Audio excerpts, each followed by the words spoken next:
And but still, most people aren't in a position to do that, either time or money, or whatever. But almost everybody's got one of these. Yeah, And exactly. on that friggin' smartphone is the world.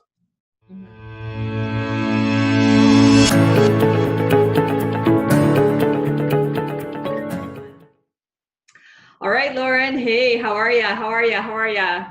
I'm doing fine. I'm looking forward to another conversation with you. And how are things in Toronto?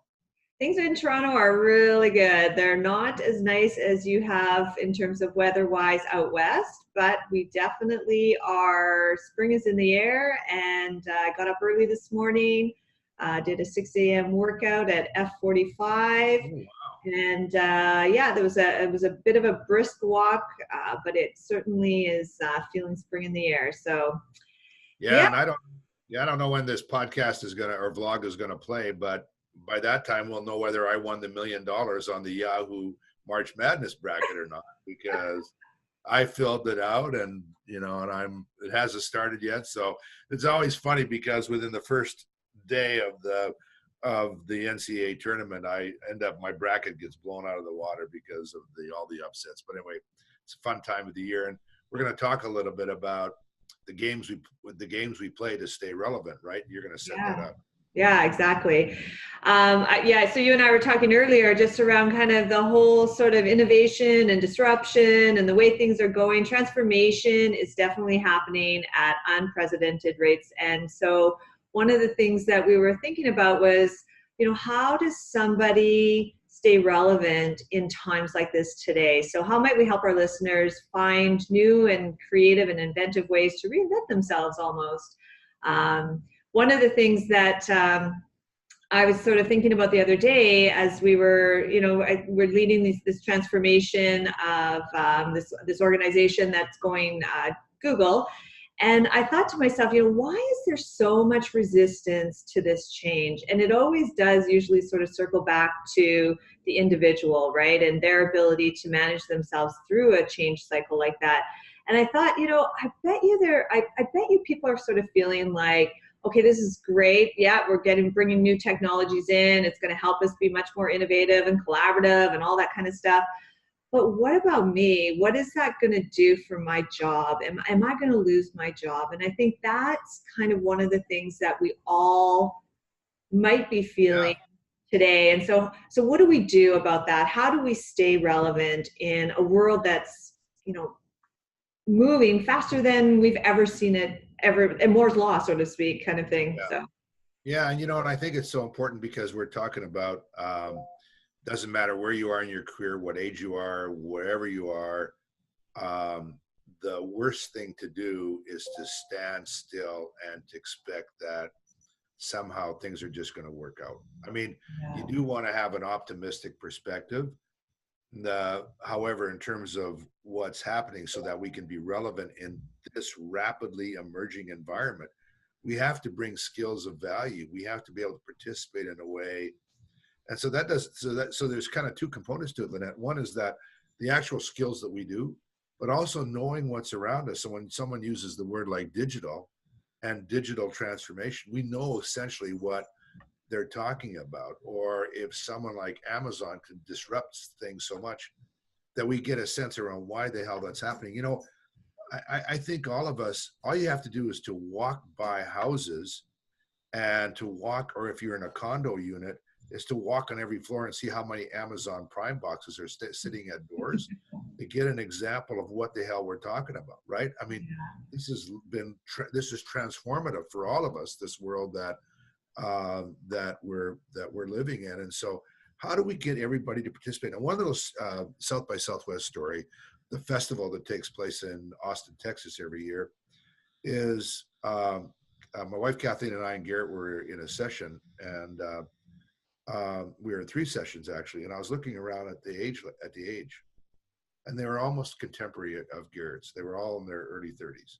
Mm-hmm. Or in that range. And I would go, where are people our age, like my age? I'm older than you, quite a bit older than you, but where is everybody else? And it wasn't like, because it's not a festival for young people. It's a festival for young minds.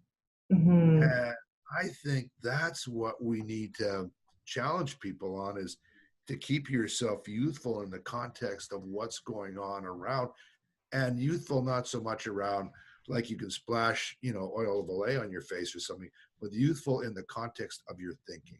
So I Yeah. just wanted to throw that out to you and get your reaction to that.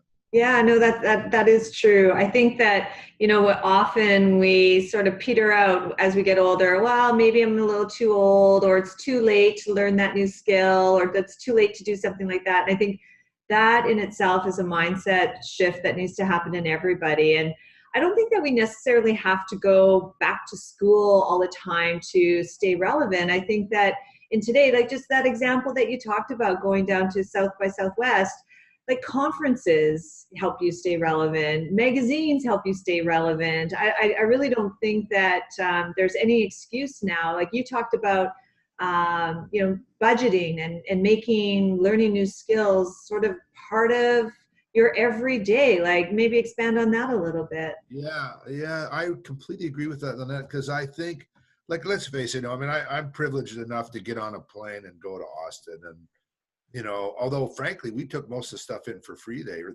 because the ticket's pretty expensive. But still, most people aren't in a position to do that, either time or money or whatever. But almost everybody's got one of these. Yeah, And exactly. on that friggin' smartphone is the world. And Mm-hmm. with 5G, it's even going to be more that way. And you have to stay relevant. But and that's not new. Like we've been talking about lifelong learning and different learning modality for a long time with that. But what I think is different is the intentionality we put behind it, right?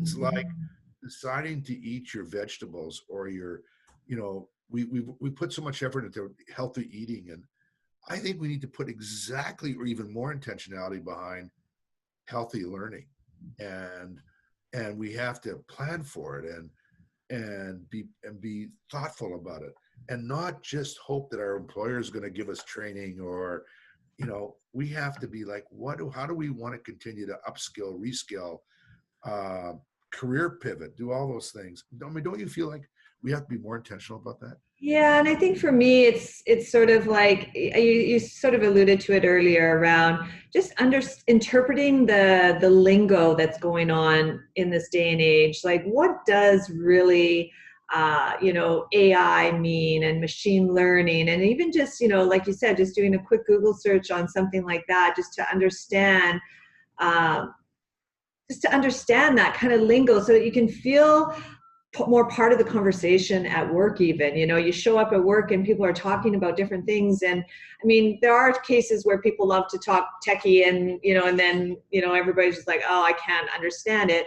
But I think that if you just even started with just, like I mentioned, interpreting the lingo, then I think you're already off to a really good start. I think that once you start getting sort of out of touch is when you start to kind of stop maybe participating and contributing. And then I think that's where you lose the relevance, or that feeling of relevance. And so for me, that'd be one thing I would say to our listeners, is just interpret the language, interpret the lingo that's happening in this day and age.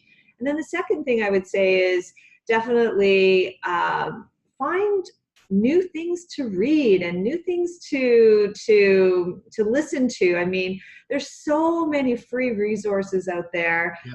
YouTube is a prime example. You don't have to watch an hour-long YouTube TED Talk or YouTube video. You can watch a 15-minute TED Talk and be just as sort of armed with some really relevant information.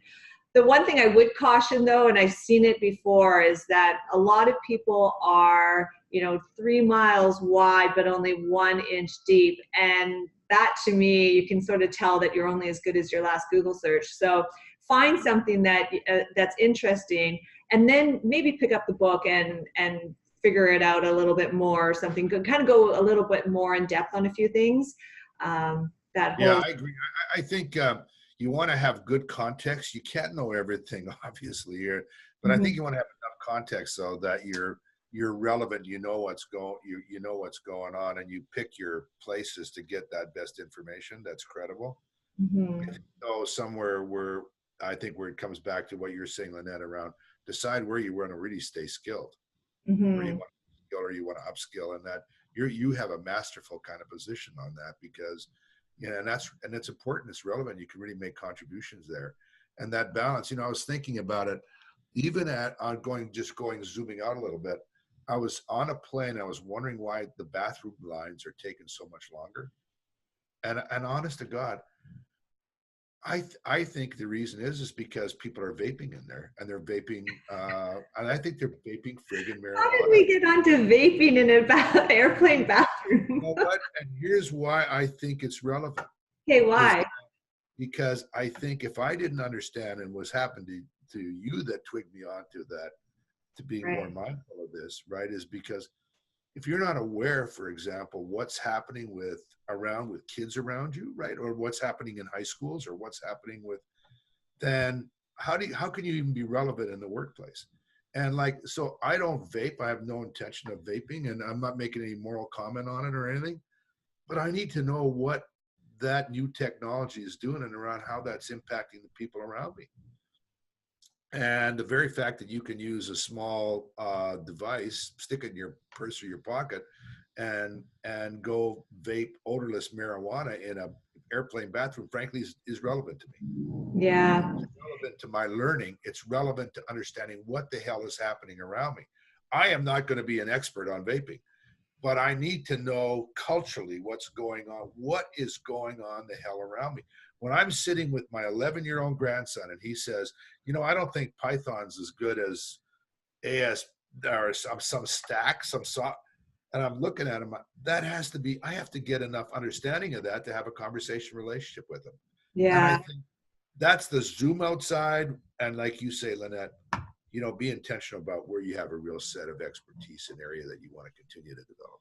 Yeah, and there so much is happening in my mind right now from this conversation. First things first, to your point around just sort of understanding what's going on in the world today, and as a mother of somebody who just got caught smoking with using a vape, I didn't even know anything about that technology really. So I kind of wish I would have been a little more relevant. It kind of reminds me of a story that I heard a long time ago from a friend of mine, how she used to listen or used to read Teen Vogue all the time. And she said, because that's how I find out what my teenage daughter is thinking and doing. And I thought, God, that's really smart. So I kind of, I don't know what to do, what my son is reading, but I mean, just kind of be more aware of what's happening in the teen circles for sure. And then Oh, sort of, yeah. I'm sure. sorry. Go ahead. You got you off. Keep going. Yeah, well, so I was just going to say, like, there's that. And then at work, a lot of people might be thinking, oh my God, now I got to go learn how to code. Well, I'm certainly not going to learn how to code at my age. And quite frankly, I don't think I'd be interested in doing something like that. But understanding the sort of context of how coding works and stuff like that might be a relevant Yeah, something that you completely. might want to learn. So so understand the context and then how deep you really want to go. And one of the things that we can't control, really, I wish we could, or we can't yet. The way things are going, maybe pretty soon, is that we get older. Our bodies, we get older. And at least in the current state, we die. Right. The one thing though that assuming that we're not unlucky around our mind, is that we can keep our mind young. Yeah. We can be ageless in some ways. And in fact, we can use all that growing experience we have, and as we continue to develop, to really put even more richness and context. The intentionality, though, is that don't just wait for your employer to give you training. Right. Don't just passively go through Netflix movies, which is nothing wrong with that, by the way, because I love to watch them too. The end with it, though, is be intentional around where you want to keep your mind young, and be intentional around what you say, where you really want to have relevant, unique contribution skills, and you stay ahead of that wave and invest in it. Be Yeah, intentional. exactly. Yeah. Yeah, so I think that's good. It's a good opportunity now to wrap it up, Lauren. So maybe some key takeaways for our listeners. Yeah, you know what? Plan it like your monthly budget. Mm-hmm. You don't have to spend money on it, but you'd probably be good if you did, if you can. Mm-hmm. It's in here. And if it's in here, don't bother with it probably because it's not relevant. And I mean that. It's better move with you. It's mobile. Um, you know, it's like eating your peas and carrots. Eat your stuff and enjoy it and know it's keeping you younger and relevant. And I think give yourself permission to not know everything. Zoom out enough to know what the hell's going on around you, but then really decide where you want to continue to stay right there because you are valuable and you're worth it. You and I are worth it. So Yeah, why not invest in ourselves, right? exactly. Don't wait. Do it now. All Always right. stay talking. As All always, right. talking to you. Take Back to care. vaping for me. Bye. Okay, bye.